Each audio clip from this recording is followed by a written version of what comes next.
Assalamualaikum warahmatullahi wabarakatuh. Selamat pagi, salam sejahtera, Om Swastiastu, Namo Buddhaya, salam Bapak Wakil Presiden, pimpinan lembaga tinggi negara yang hadir,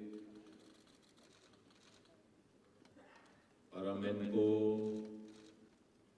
seluruh gubernur, bupati, dan undangan yang berbahagia.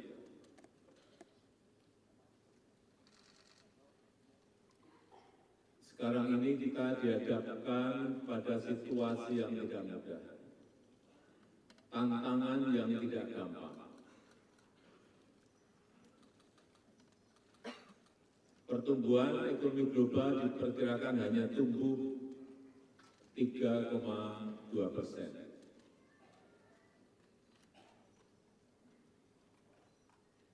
Dampak runtutan dari COVID juga masih terasa sampai sekarang. Kita tahu beberapa negara telah masuk pada resesi, Jepang, Inggris, dan beberapa negara Eropa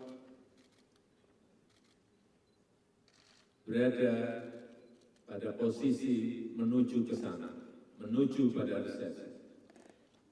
Oleh sebab itu, kehati-hatian kita dalam mengelola fiskal, mengelola anggaran betul-betul harus prudent, betul-betul harus hati-hati.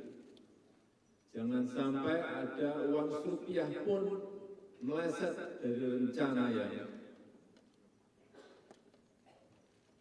sudah kita buat. Dan betul-betul memperhatikan skala prioritas.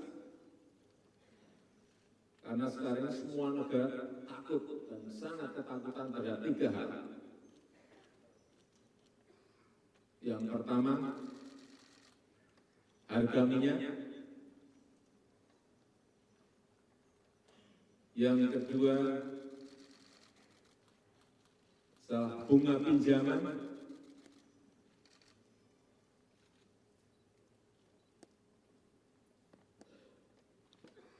Semua pada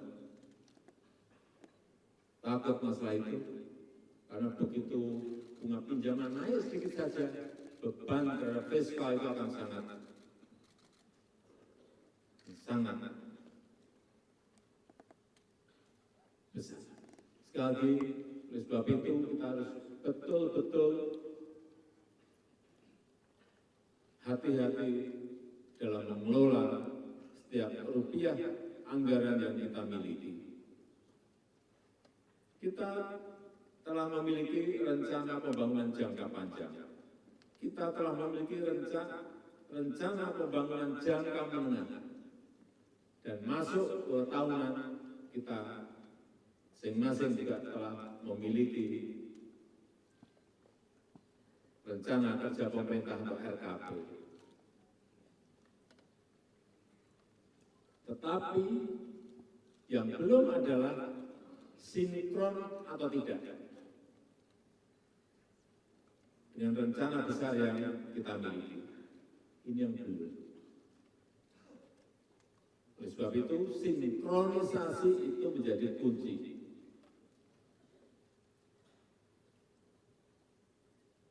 Saya berikan contoh. Pemerintah pusat membangun bendungan. Jadi, bangun lagi irigasi primernya.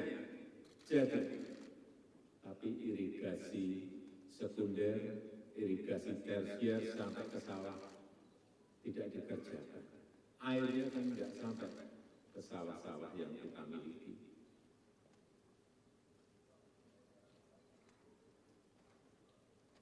Membangun pelabuhan dibangun oleh Kementerian Perhubungan. Tapi jalan, mestinya ini daerah, jalan menuju ke pelabuhannya, meskipun hanya pendek, mungkin hanya 5 kilo, hanya 40, tidak dikerjakan. ini yang namanya tidak sinkron, tidak seirama. Semuanya harus inline dengan tadi RPJP, RPJM, RKP, semuanya inline, kementerian sampai ke daerah itu harus segaris. Oleh sebab itu saya juga ingin mengingatkan pada kementerian juga, kalau punya rencana itu disampaikan ke daerah yang ingin ketempatan. Ketuk pintu, Kulon Nuwun siap enggak kita bangun waduk, tapi irigasi sekunder dan tersiernya daerah. Kalau enggak sanggup geser ke provinsi yang lain. Tapi biasanya memang kalau gubernur, bupati, wali kota ditanya sanggup, sanggup Pak, sanggup Pak.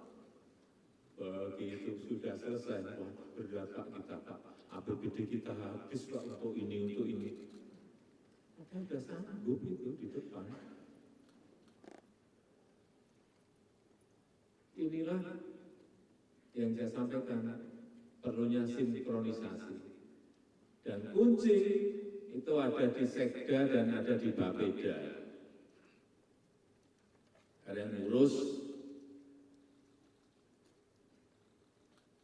ke DPRD, Bapeda Sekda yang harian yang ngurus ke sana.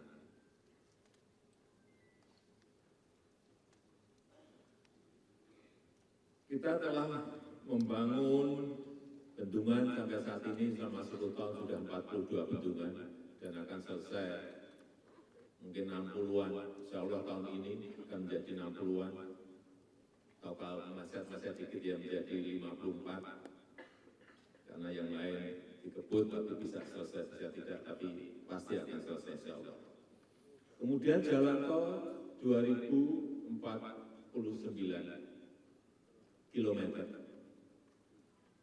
Jalan nasional 5.833 km. Pelabuhan baru 25. Airport baru, bandara baru 25. Tapi ini tidak cukup. Kalau jalan tol sudah dibangun, Bapeda mestinya melihat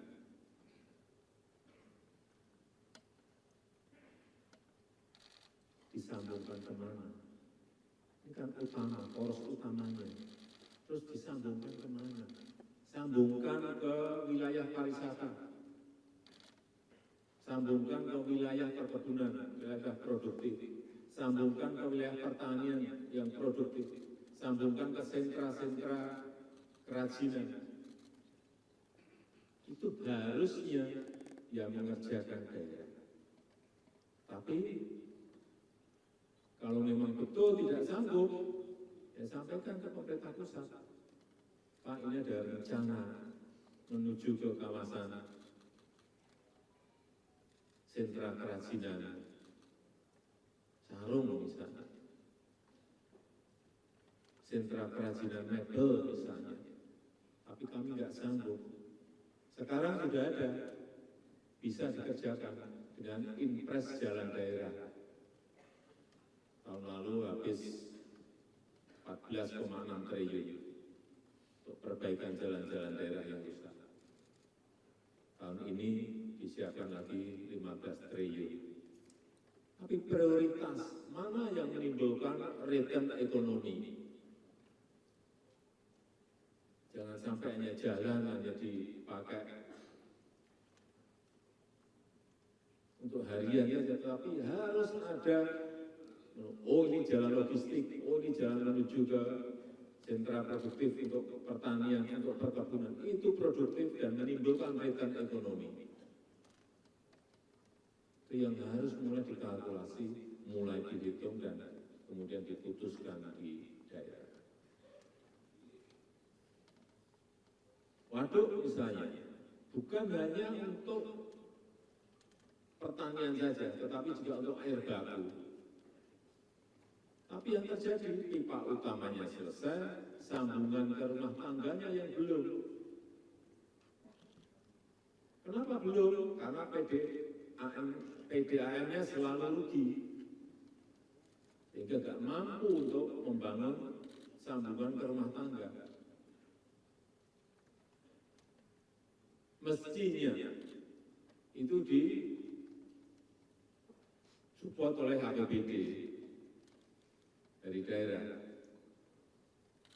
Tapi sampai saat ini tidak ada yang berjalan.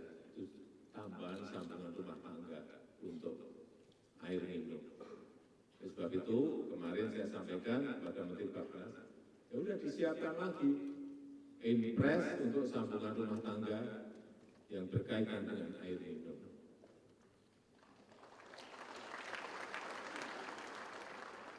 Tapi jangan semuanya itu pemerintah pusat. Ini kalau didengar impres jalan daerah, impres sambungan ke rumah tangga untuk air minum, alhamdulillah, alhamdulillah, Bapak Ibu ngerjain yang mana?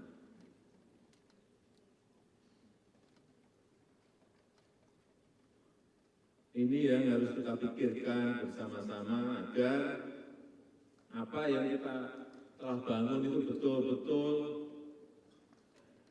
bisa produktif.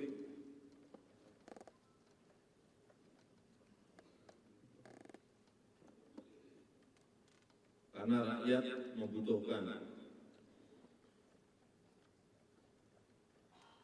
Oleh sebab itu, sinkronisasi penyusunan RKP tahun 25 harus berdasarkan prinsip yang pertama, sekali lagi, programnya harus inline, harus seirama, jangan sampai pusat ke kanan, daerah ke kiri. Kehilangan kita akan kehilangan. Semuanya harus inline, semuanya harus seirama.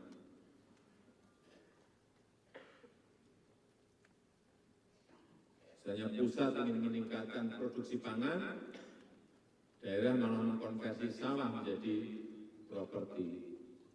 Tidak sinkron namanya. Yang kedua,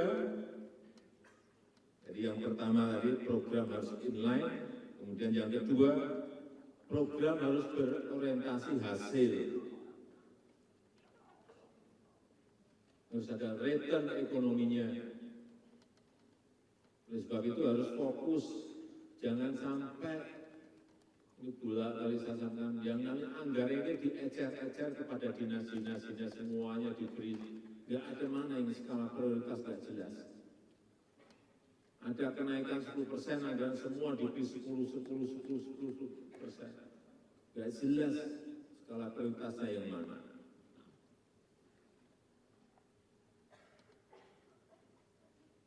Jangan sampai anggaran dipakai untuk rapat-rapat kebanyakan dan studi banding yang kebanyakan.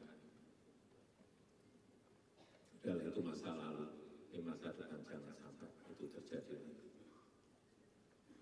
Kemudian yang ketiga, program harus tepat sasaran dan strategis. Artinya APBD, APBN ini betul-betul manfaatnya kelihatan. Karena tepat sasaran. Jangan sampai ada lihat anggaran untuk stunting, puskesmas, diberikan ke puskesmas, jadinya agar puskesmas. Ada, jangan bilang nggak ada. Ada. Tidak ada hubungannya. Stunting sama pagar. Ada.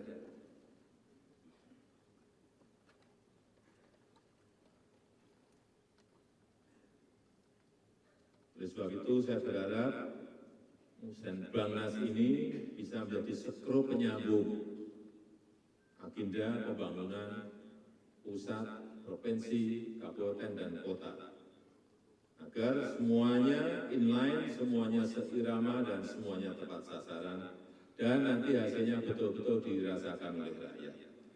Saya rasa itu yang ingin saya sampaikan dalam kesempatan yang baik ini, dan dengan mengucap Bismillahirrahmanirrahim, Musren Bangnas 2024 saya nyatakan dibuka dan dimulai. Terima kasih. Wassalamualaikum warahmatullahi wabarakatuh.